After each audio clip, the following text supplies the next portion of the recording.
year I came up here for my first Wizard of Oz program here in Chittenango. So for the first 88 and 89, I think I was the only one of the munchkins here. Well, did I come in, this is my third year. So that would be 90, 91, 92. Yeah, I came a year later. In other words, I was here 88 and 89. And you were here in 91 and 92. And this is my second, 91 and 92. Yeah, and I loved every minute of it. Yes. And this is the best Wizard of Oz festival there is. Well, believe me. Not because Barbara's here And we're going to John break ground. We're going to build a L.B. Baum museum.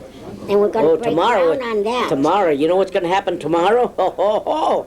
We're going to have the opening ceremonies for the museum. And Cynthia Baum, her father was L. Frank Baum's brother. So that makes her the niece, right? Right. So she's the correct, the niece. So she's going to cut the ribbon tomorrow, I believe. Isn't that nice? The original, the niece of the author and the munchkins from the movie. That should be terrific. All I can say is that I'm overwhelmed, and I'm sure if Uncle Frank is up there, and I'm pretty sure he is, that he's looking down and he's very, very happy and very proud. The works of L. Frank Baum are, most notably surround his Oz works. He had many other works, but most noted and the community has been most influenced by his works concerning Oz. We have what is probably the world's greatest Oz historian here today to give you a look inside Baum and his works and the effect on various communities. I'd like to introduce you now to the noted author, John Fricke. This is an extraordinary honor for me because falling in love with the stories of L. Frank Baum beginning at age of 5 has changed my life so considerably and has led me to so many of the friendships and personal and professional associations that I have made. To say that my life has been influenced is a massive understatement, but the fact that this is an honor for me stems primarily from the reasoning that I know many, many, many other people whose lives have been just as influenced. So I'm not speaking here today as John Fricke, if it is all right with you. I'm speaking here today as a representative of the literally millions and millions and millions of people who have fallen under the spell and under the talent and under the wonderful philosophy of a gentleman who is at long last coming into the kind of recognition that he has only been given a little bit here and there along the way since his books were first published 90-some years ago. I have to tell you, too, that since I was a little boy and researching L. Frank Baum for fun, I've known about the town Chittenango. Thanks to the foundation and their invitation to first come here 3 years ago, I learned how to pronounce the town Chittenango. And, and given everything that's going on, starting here, starting today, pretty soon the whole world is going to be able to pronounce Chittenango. Well, I was from a little town in Alabama, and I didn't know that there was so many little people, because in fact, I didn't consider myself a small person at the time. So if it hadn't been for the Wizard of Oz and getting together and meeting all the little people, I'd have probably still be stuck back in that little Alabama town. You know, I'd done a lot of things. I was Buster Brown, Little Oscar, the characters for McDonald's commercials, Big Mac, Mayor McCheese, sometimes the Hamburglar. But that doesn't mean anything. When I tell them that I was in the Wizard of Oz, they say, "You were in the Wizard of Oz?" Boy, then everybody comes to life. I mean, everything is nothing. It's the kind of small town that Baum came from. It's the kind of small town that so many people come from who dream the dreams he had, who live out the dreams he put in all those books about going places and doing things and finding out about yourself and finding out what you want to do. And that whole exploration of, well, it took 38 years after Baum wrote it for MGM to say it, but the dreams that you dare to dream really can come true if you follow them. And Chittenango is the kind of town that gives you the foundation to pursue all that.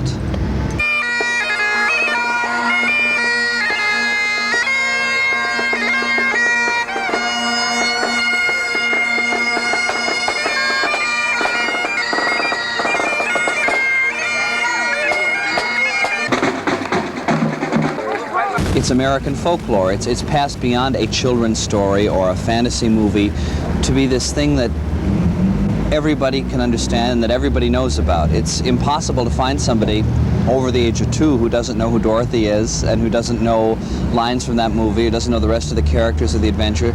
And all of this came from the imagination of this one man who was born in Chittenango without ever realizing, when he was making up these stories to his sons and to their friends, that he was going to create this, contribute this, achieve this. He went right ahead and created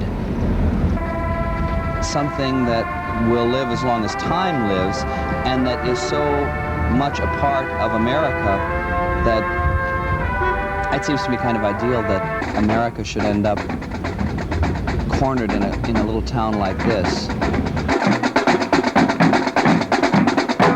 L. Frank Baum, in my book, all his life had a balance economics of daily life towards his fantasy. All the frustrations he had in his early life, trying to be a salesman, trying to operate a store, and so forth. But his heart wasn't in it. He was a failure at those different projects because his fantasies were telling stories to children. He would forget what his job was and sit down with a group of children and spin a story. In other words, he was letting his fantasy run loose with all the Oz books that he wrote. He was letting his fantasies run wild. And as a result, one of them, The Wizard of Oz, clicked, and he kept writing more stories. And there are several authors today who are following in his footsteps, writing the same type of fantasy stories. So that for a youngster, whether it's a high school student or an 8th grade student, my feeling is always this, that dream for all it's worth, and if you have a practical dream, follow it.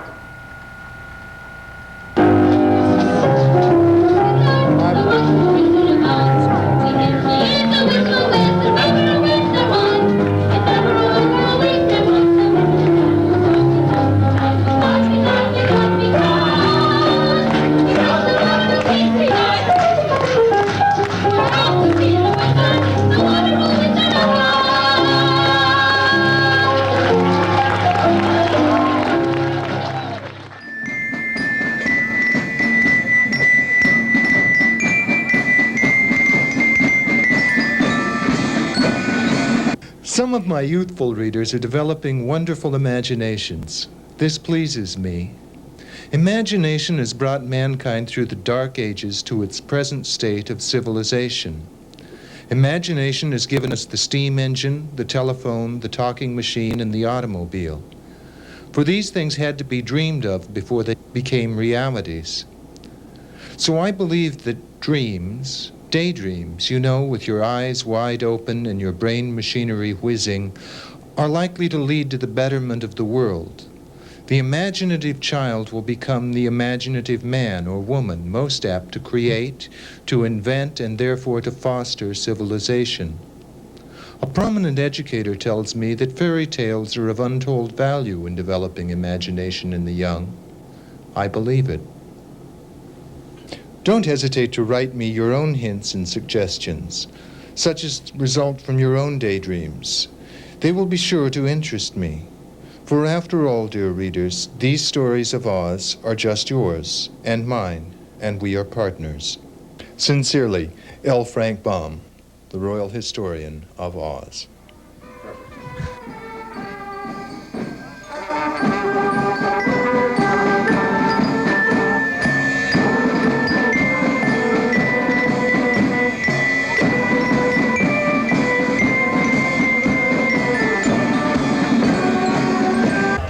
I think it's a marvelous idea, keeping these things in posterity for the children, because they'll never know, you know. And the children will know that they're speaking to the one and only Lollipop Kid. My name is Jerry Marin, and I'm from Los Angeles, and I sang the song to Judy. We represent the Lollipop Guild, the Lollipop Guild, the Lollipop Guild, and in the name of the Lollipop Guild, we wish to welcome you to Munchkin Land.